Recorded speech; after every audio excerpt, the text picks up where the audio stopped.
Coincidentally, ever since I've gotten out of television and radio, my bread and butter is collective rights management and representation of artists, producers, trying to convince or explain to the public that artists, creators actually live. Their bread and butter is the art that they create, and that needs to be paid for. And we're trying to, we're always trying to put that across, to communicate that. And I think your life, your job, your presence, you could be the perfect poster boy to to actually emphasize our statements, because some people still have this weird, really untrue notion that all musicians are, stars and they live in their big mansions in Hollywood. And I mean, because that's what they see on television, like 10 or 20 people. But delusions of grandeur, delusions my of friend. grandeur, exactly. To quote a wonderful song of yours from many years ago. But to show that that's what actually a musician does.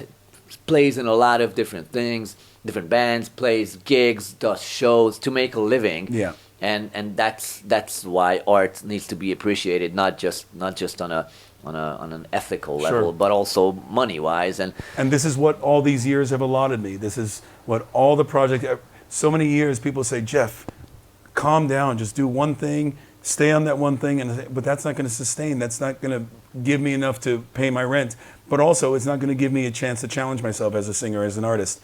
I've been able to do so many different facets of music and genres of music to challenge myself, and also to be able to earn and to learn from as well.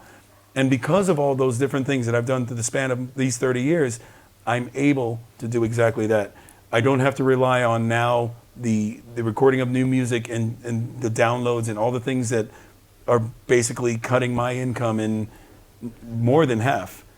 I can rely now on the fact that all that past stuff is out there, and people will come and see me just to do that stuff. Hence the reason I'm even doing these shows, to celebrate these 30 years. But you still have to do those shows, and that's a little bit of a burden on your family, like you said. So that's also part of the picture that we need to understand about musicians. That a lot of times people would say that they shouldn't even care about downloads anymore, because live is what supports them. Yes, live supports you, but then you have to play night after night and night after night, and where's your family in that picture? So we have to see it all. But you know what? And you're going to probably hate me for this answer. As much as it's a horrible thing for musicians. It's a horrible thing for writers. The fact that people are getting music for free and sharing it and not paying for it.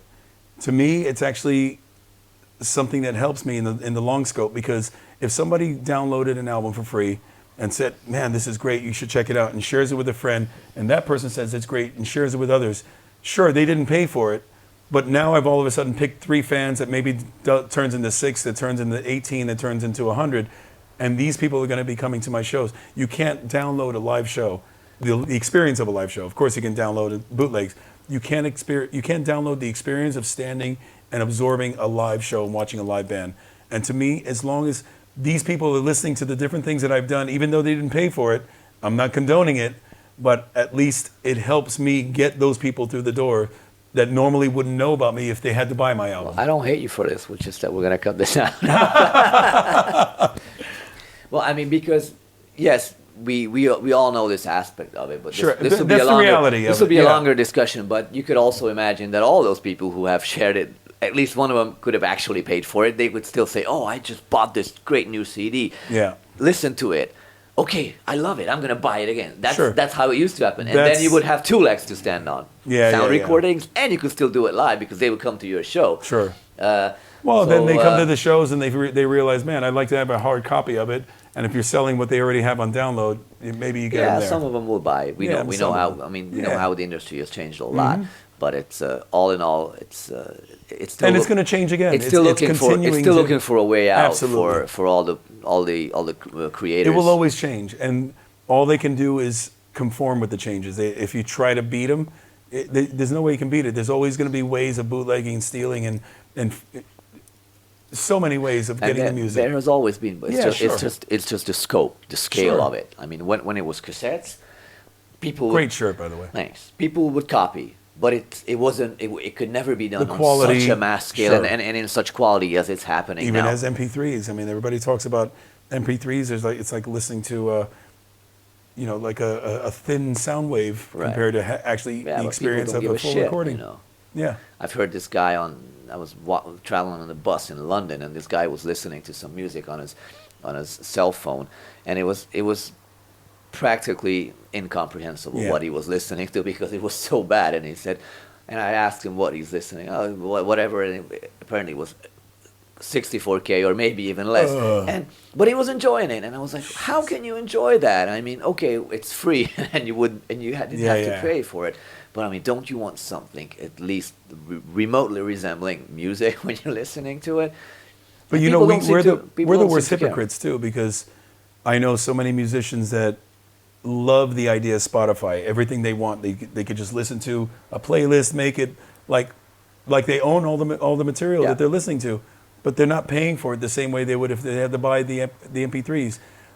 I personally don't use Spotify because the music that I want, I pay for. The music I listen to is something I will just go out and get. I don't need to listen to it like I'm making my own radio airplay. If I want it, I don't need to go discover new music. It's you know what you want. I know what I want and I get it. Yeah. I mean, so they're using Spotify, but they're using the free version. Yeah, exactly. But at least it's an illegal environment, right? And the music that's being played is somehow compensated by advertisements. I'm not saying tiny bits, but that's a lot more than it's better than nothing. Free. Absolutely. And some of those, and a couple of those users will turn into premium users because they're sick and tired of all the Kentucky Fried Chicken ads. So they're going to say, okay, I'm going to pay $10 to get rid of this shit, and I mean, $10, $100 a year, I can afford that, and I got all this great music. So I think it's a really great model. It's really the right direction. We just need to get more people on board to well, you know what? Pay for it. We're old school. We come from a generation where, when we were kids, it was exciting to buy an album, to buy something where we could pull out the sleeve and maybe there was a poster. To a record store. It was like, wow. Yeah, exactly. It was like going to a library. It was like going to a museum for us. We could, for hours, just dig through things. And even when it went to 8 tracks or it went to cassettes, you still had that feeling of you anticipated getting a single, getting a 45 and then even when they went to CDs, now our stuff could be clearer without all the pops. You can listen to it from top to bottom without flipping it over. Great, it's getting better, even though it's smaller. Right. Everything's shrink down. You have to get a magnifying glass to read it. But there was still something to hold, something to actually say, I own this music. Now it's air. The music is air. And they don't want to own it. They don't give a shit. Yeah. And we accept that. Sure. We have to. I mean, it's what it is. Just respect the artist enough that you pay for it. Yeah. In one way or another, just do it that way. And if you don't want to own it, you don't want to buy it, you don't want to go to a store, fine. Exactly. Just respect the artist. I think that's the main idea. Well, we've gotten we've ventured into different directions like you do in your music. Thanks for taking the time. Well, I'm glad we got to discuss this part because it's kind of boring for me just to discuss my career and all those things, even though a lot of people want to know about this stuff. You can find it everywhere else, and normally don't get to talk about this stuff. So it's great. I think we've done both. So excellent. We'll put something together. The best of luck to you again. Thank you, my brother.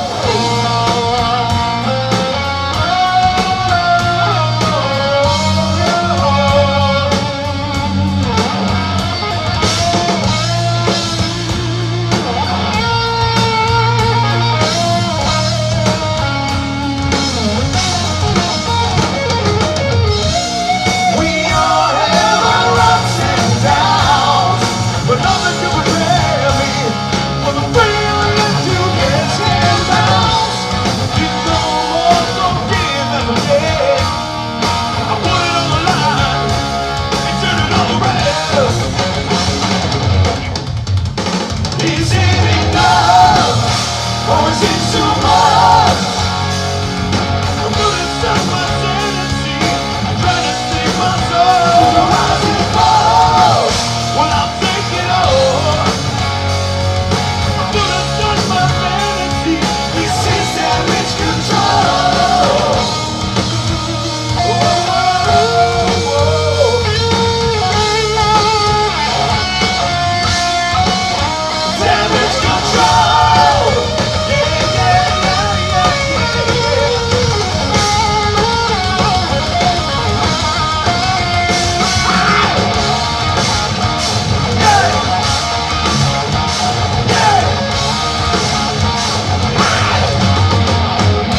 Long live Budapest.